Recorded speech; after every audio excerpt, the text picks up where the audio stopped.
Hi everyone, welcome back. In today's video, I'm going to be sharing with you 10 makeup products that I have been using for 10 years or more.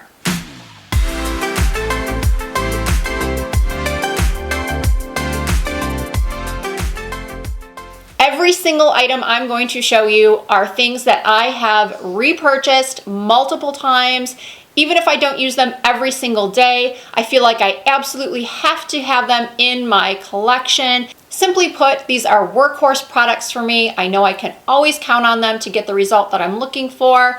So if you're interested in hearing about the 10 makeup products that I have been using consistently for 10 years, in some cases longer, then please keep on watching. Now, before I begin, I do want to let you know that I did research when these products came out, just so I was certain that it has been 10 years. Some of them I already knew for sure that I've been using them for 10 years or more because I opened my makeup boutique. Some of you know this, some of you don't. I did own an upscale beauty boutique with my sister in Rochester, Minnesota from 2007 to 2010. We carried brands such as NARS and Bare Minerals, and we had Scott Barnes's first makeup brand that he ever came out with. We also had a brand called Doo-Wop. We carried Frederick Fekkai hair care, Kiehl's products. So for most of these products, I knew for sure that I'd been using them for 10 years or more. However, a couple of them, when I tried to look online when they were launched, I couldn't find an answer, but it feels like I've been using them for 10 years, and I'm 90% certain that they have been around for 10 years and that I've been using them that long. And actually, those are the products I am going to start with. The first product being MAC's Studio Fix Fluid. Anytime any of my viewers ask me, Risa, what is your #1 all-time favorite foundation? My answers are usually Double Wear from Estee Lauder or MAC Studio Fix Fluid. And if I had to rank them 1 and 2, Studio Fix Fluid would be #1. This has just always been the foundation that I reach for when I'm going out at night or when I'm taking photos, just when I want my skin to look really flawless but not overly made up and cakey, and it really holds up on my very oily skin. To be honest with you, one of the biggest problems I have with this foundation is their color selection. Now, you wouldn't think that would be the case with all the shades that MAC has, but I simply do not have a perfect match in this foundation. Again, when people ask me, Risa, what's your favorite foundation? And I say MAC Studio Fix Fluid, and they say, well, what shade are you? I'm always uncertain of what to say because I have to mix. I would say my closest shade is NC25, sometimes 30, but I'll often mix in NC37, or if I've been self-tanning, I'll use NC40. I'm always coming up with some sort of mixture. Right now in my collection, I have NC37 and NC40, plus, I have a C. I have a C 3.5.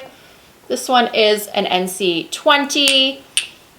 I always have at least 4 to 6 or 7 bottles of these on hand. And when I was a freelance makeup artist, this was the foundation I kept in my kit. Of course, I had others in my kit as well for people who wanted less coverage, or maybe for some reason or another broke out from this foundation, which I have heard people tell me, but I have never ever had that problem. And I do have oily, acne prone skin. I've never had any breakouts with this foundation. And yeah, I'm sorry I can't give you a definitive shade match for myself, but I just don't have one.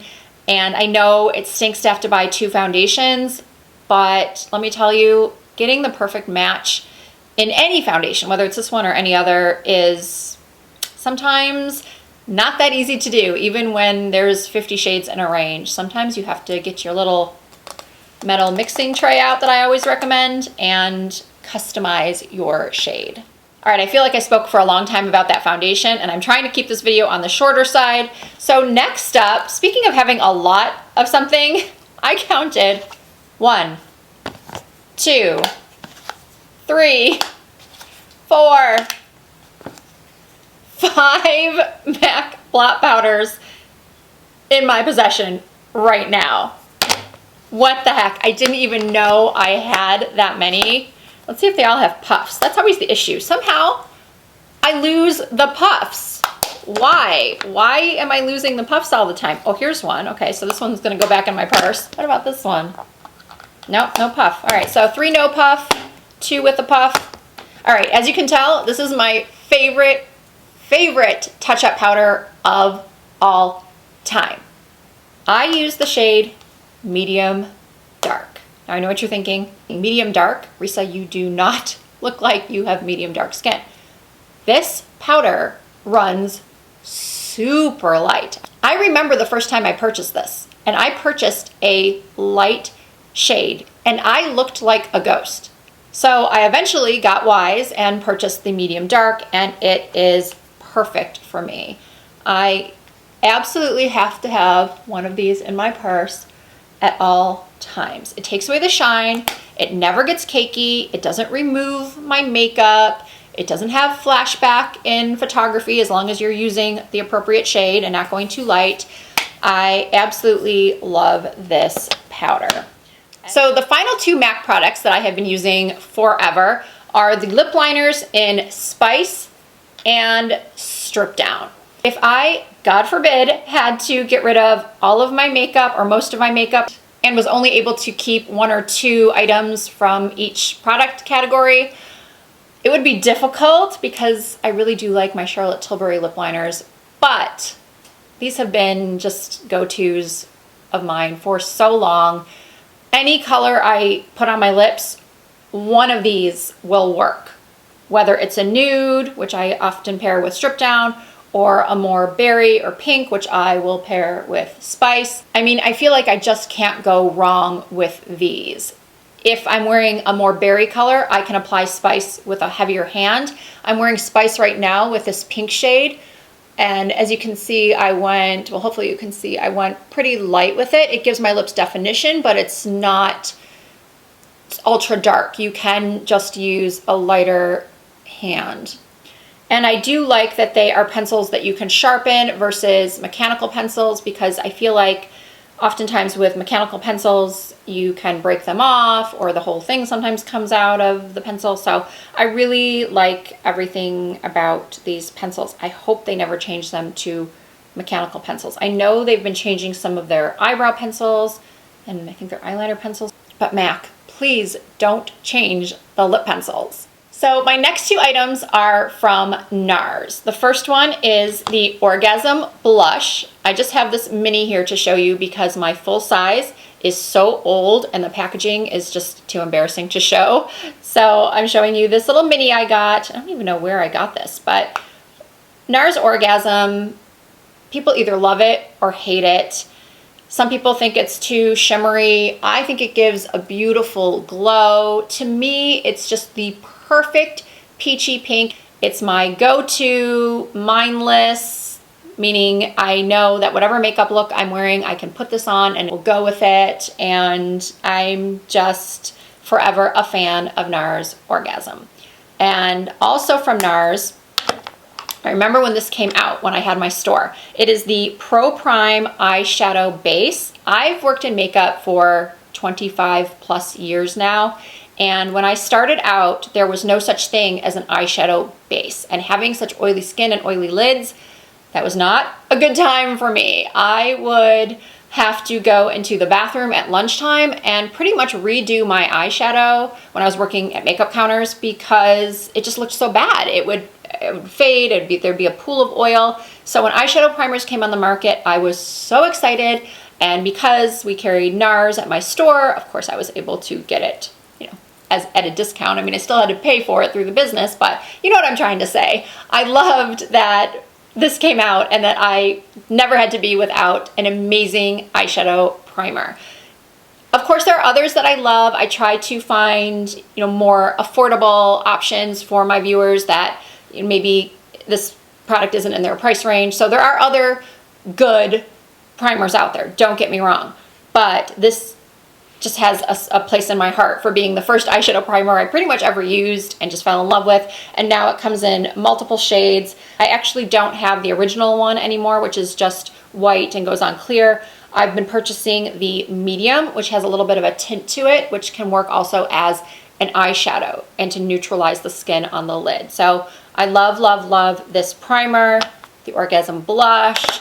So now let's move on to lips. The lip gloss that, once again, I've been using since I had my store and that I have way too many to count are Buxom lip glosses. I've got 5 here, but these are just some of the shades that I own. There are a lot more shades now than there were when I had my boutique. I think we carried maybe the 12 original shades. Now I think there's 50, 100, I don't know. There's that huge rotating stand at my Ulta that has all of the shades, and there just seems to be like just tons and tons of them. But when they first launched, there was, I want to say, anywhere from 12 to 16 shades. And some of my favorites were Dolly and Trixie. And then this one I have on right now is called Destiny. I'll put a little bit more on. I just love the way these feel. I love the intense shine. Obviously the color selection is amazing. The only thing that some people might not like, and I would hear this from customers sometimes at my store, is that they did not like the little bit of a tingle that it has. They smell kind of minty, and they do have a tingle. They're supposed to be plumping glosses. I don't necessarily think that they're plumping at all, but they do have a tingle. And because they're giving your lips shine, your lips are gonna appear fuller. But I will always, always, always buy Buxom glosses. So product number 8, and by the way, I am counting those lip pencils as 2 separate products. I don't know why I did that, but I did. So product number 8 is the Ben Nye Luxury Powder in Cameo. As I think you can see by the sort of well-loved appearance of my container of powder, I've been using this for a long time. It's another wonderful product for oily skin. This was a staple in my kit, again, when I was freelancing. Of course, I try others. There are some other amazing powders on the market. I love the one from Huda Beauty. I love the one from Nakia Joy. These are all discoveries in the last, powder discoveries in the last couple of years. But before that, and even now, this is one that I reach for a lot. It's one that I recommend to a lot of people, especially those with oily skin. It's affordable. You can order it online or at any theatrical makeup store that might be in your town. It's just really good. It doesn't accentuate fine lines even if you have more mature skin. And the banana powder, I'm sure a lot of people discovered that powder through years ago when Mario Dedivanovic, the makeup artist for Kim Kardashian, was introducing us all to baking the under eyes, the T-zone, along the jawline, and he would always use the banana powder from Ben Nye. The banana was always a little bit too dark and yellow for me, so I use Cameo, and it is fantastic. And so now we're down to the final 2 products. One of them is the Benefit Hoola Bronzer. Again, I'm showing you the mini because it's just in better condition than my full size. Not only do I have this mini, but I have a full size that's almost finished. It's also in my Cheek Leaders Bronze palette. I can't get enough of Hoola. I try other bronzers, contour powders, but inevitably, I'm always brought back to Hoola. There is a Hoola Light for fair skin now, and there are deeper shades in the Hoola range for darker skins. This is actually one of the products that I had to look up online to make sure, like, have I really been using it for that long? And apparently it launched in 2001. I had no idea. I don't think I've been using it since 2001, but at least since 2010, I have been consistently repurchasing the Hoola bronzer. And finally, you all know how much I love my false lashes. Well, most of you know. My subscribers know how much I love false lashes. And I get asked all the time, much like what's my favorite foundation, I get asked, what are my favorite lashes that are natural, that are good for hooded eyes, that are easy to get, that are affordable? And I always tell people to look at either Ardell Wispies, Demi Wispies, or Baby Wispies. These have been my go-to lash styles for as long as I can remember. It's another beauty item that was always in my freelance kit. I do have them on now. I always have to cut them to fit my eyes, and what I like to do with the Demi Wispies, because they have more of a gradient where they go from shorter to longer on the end for a more uplifted winged eye look, I will often cut off the ends of the Demi Wispies and just apply that to the outer half or outer third of my eye, just to give my downturned eyes a little bit of a lift. So if you're looking for a great lash to practice with, or to get just a little bit of oomph for your next date or next event, definitely look into the Demi Wispies or the Wispies or the Baby Wispies. Those have been my favorites for 10 plus years. All right, everyone, I really hope you enjoyed hearing about the 10 beauty products that I have been using and loving for 10 years or more. If you did enjoy this video, please give it a thumbs up. If you're not already subscribed to my channel, I would love it if you would hit that subscribe button and become part of the Risa Does Makeup family. You can also find me on Instagram, Facebook, and Twitter under the same username, Risa Does Makeup. Once more, thank you so much for watching. I really appreciate you taking this time out of your day to check out my video, and I look forward to seeing you again very soon.